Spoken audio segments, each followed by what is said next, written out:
আসসালামু আলাইকুম। Hi everyone, সবাই কেমন আছেন? আশা করি সবাই ভালো আছেন। আই হোপ আলহামদুলিল্লাহ আমিও ভালো আছি। কোথায় যাচ্ছি বলুন তো? আজকে যাচ্ছি হলো আমাদের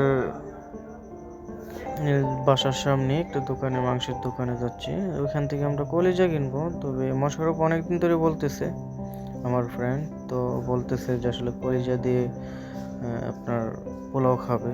তো আজকে বলা হয় কিন্তু খাওয়া হয় না। তো সেজন্য আসলে এই উদ্দেশ্যে বের হওয়া।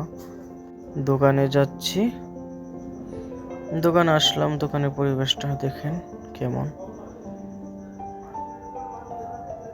বলছি বাইকে কেটে দেওয়ার জন্য, তো সে দিচ্ছে। তো নিয়ে গেলাম, নিয়ে বের হয়ে যাইতেছি বাসার দিকে। হাঁটতে শুরু করলাম। এই যে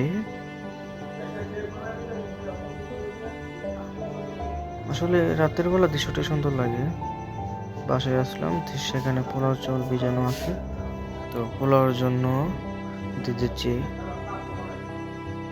আপনার দারচিনি, তারপরে আসলে সব কিছু প্রবাসী রান্না এমনটা আর কি। তো সেটা আমাদের টেকনিকে রান্নাটা হচ্ছে, মহিলারা তো অনেক ভালো করে রান্না করে। এলাচ, তেজপাতা ওগুলো দিয়ে দিচ্ছি। তারপরে দুইটা মিডিয়াম সাইজের পেঁয়াজ দিয়ে দিচ্ছি।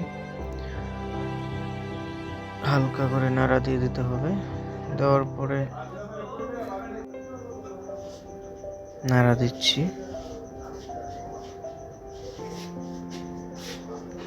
তারপর লবণ দিয়ে দিলাম 1.5 চামচের মতো, ইন টোটালে 1.5 চামচের মতো। তবে হ্যাঁ, আমার চাউল হচ্ছে আপনার 800 গ্রাম। তো 800 গ্রাম চাইলে আমি 1.5 চামচের মতো দিছি। এটা যার যার স্বাদ অনুযায়ী দিতে পারেন। এখানে আদা বাটা দিয়ে দিচ্ছি 2 চামচের মতো।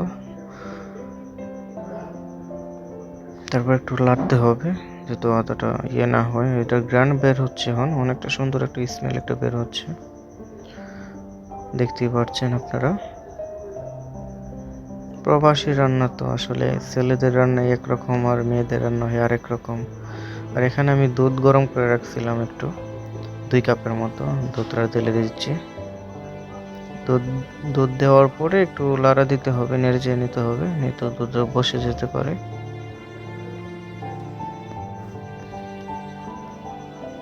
তারপর একটু পানি দিয়ে দেব, পানি পরিমাণ মতো যতটুকু লাগবে আমি আইডিয়াতে পানি নিয়ে নিচ্ছি।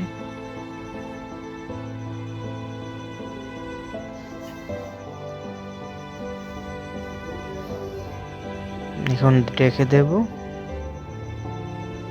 কিছুক্ষণ পরে আবার পাক ওঠার পরে উঠলাবো। ওঠানোর পরে আমার চাউলগুলা ঢেলে দেব, আমি পুরোটাই ঢেলে দেবো। একটু নেড়ে চেড়ে সুন্দর করে যেহেতু না হয়, একসাথে নেড়ে দিচ্ছি। তারপর ঢেকে দিলাম কিছুক্ষণের জন্য।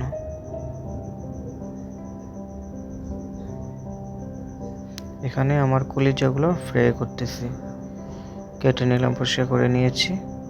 এখন একটু ফ্রাই করতেছি, আসলে ওইভাবে খেতে পারি না বিধে একটু ফ্রাই করে নিচ্ছি। ফ্রাই করা শেষ হয়েছে। এখন আমি আমার হয়ে গেছে পোলাও, এখানে কিছু মরিচ দিয়ে দিচ্ছি, কাঁচা মরিচ।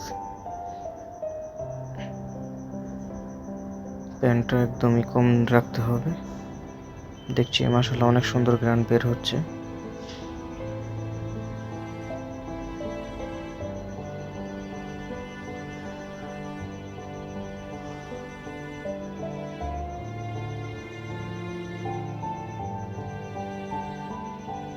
এখন আবার ঢেকে দেব কিছুক্ষণের জন্য। তারপরে আপনার কলিজাটা ফ্রাই শেষ। এখন তো কলিজা বসানো হবে। আদা, তেজপাতা এগুলো সব কিছু রেডি আছে। আস্তে আস্তে করে দিতেছি। প্রথমে ফার্স্টে আমরা এলাচ, দারচিনি, তেজপাতা, পেঁয়াজ এগুলো দিয়ে দিচ্ছি একসাথে। একটু নেড়ে নেবো ভালো করে।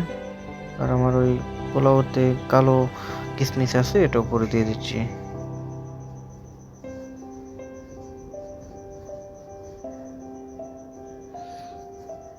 আদাও দিয়ে দিচ্ছি এখানে। এখন আস্তে আস্তে করে নেড়ে নেব। দেখুন কত সুন্দর একটা ফ্লেভার বের হইতেছে।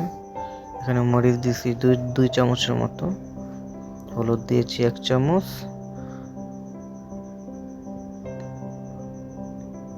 তারপরে ধনিয়া দিয়েছি 1.5 চামচের মতো, জিরা দিয়েছি 1 চামচ। হালকা একটু পানি দিয়ে নাড়াতে নেব, নয়তো মশলাটা পুড়ে গেলে এটা একটা গন্ধ বের হবে, ভালো লাগবে না খেতে। একটু ডেকে নিলাম, তারপরে কষানোর জন্য আমরা আবার কলিজাটা ঢেলে দিয়েছি এখানে, হালকা কষিয়ে নিব।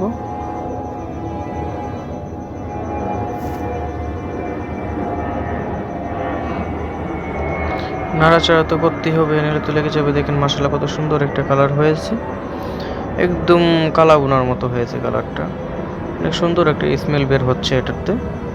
আসলে ফার্স্ট টাইম এরকমভাবে রান্না করা, তো কেমন হয়েছে কিন্তু জানাবেন।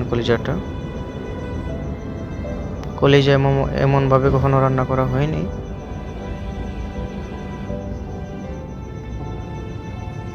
তবে কলিজাটা আমার মোশাররফ ভাইয়ের দিয়ে পাক করাইতেছি, মোশাররফ ভাই পাক করতেছে এটা, আর আমি পোলাওটা মোটামুটি শেষ আমার এখন। আমি এটা বন্ধ করে নেব। পোলাও আমার হয়ে গেছে, মাশাআল্লাহ অনেক সুন্দর হয়েছে পোলাওটা। মাংসটা পুরাই আপনার, কলিজাটা পুরাই একদম কালো বোনার মতো হয়ে গেছে। দেখুন মাশাআল্লাহ কি সুন্দর একটা কালার আসছে। তারপর উপরে হালকা একটু জিরা দিয়ে দিচ্ছি ফ্লেভারের জন্য। মোশাররফ নিজেই বলতেছে যে অনেকটা সুন্দর হয়েছে, আর এখানে বিড়াল তবে বৈশা রইছে, সে যাচ্ছে না কোথাও। প্রায় শেষের পর্যায়ে, বেশি ঝোল দিলে আপনার খেতে ভালো লাগবে না, তার জন্য একদমই শুকনা রাখতেছি। যেহেতু পোলাও দিয়ে খাবো, শুকনাটাই ভালো। দেখতেছি খাইয়ে কিরকম টেস্টটা লাগে।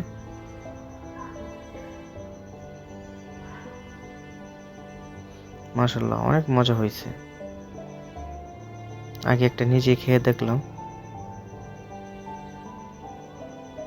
এখন আমাদের ডেকোরেশন করছি, আপনারা দেখুন কেমন হয়েছে। প্লেটে নিয়েছি, দুইজন একসাথে খাবো।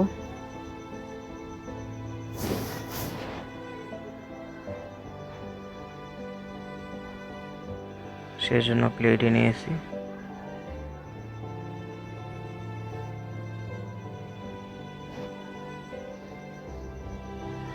মাশাআল্লাহ অনেক সুন্দর হয়েছে, তবে খাবারটা অনেকটা সুস্বাদু হয়েছে। মাশাআল্লাহ, আলহামদুলিল্লাহ অনেকটা ভালো হয়েছে। সবাই ভালো থাকবেন, আল্লাহ হাফিজ।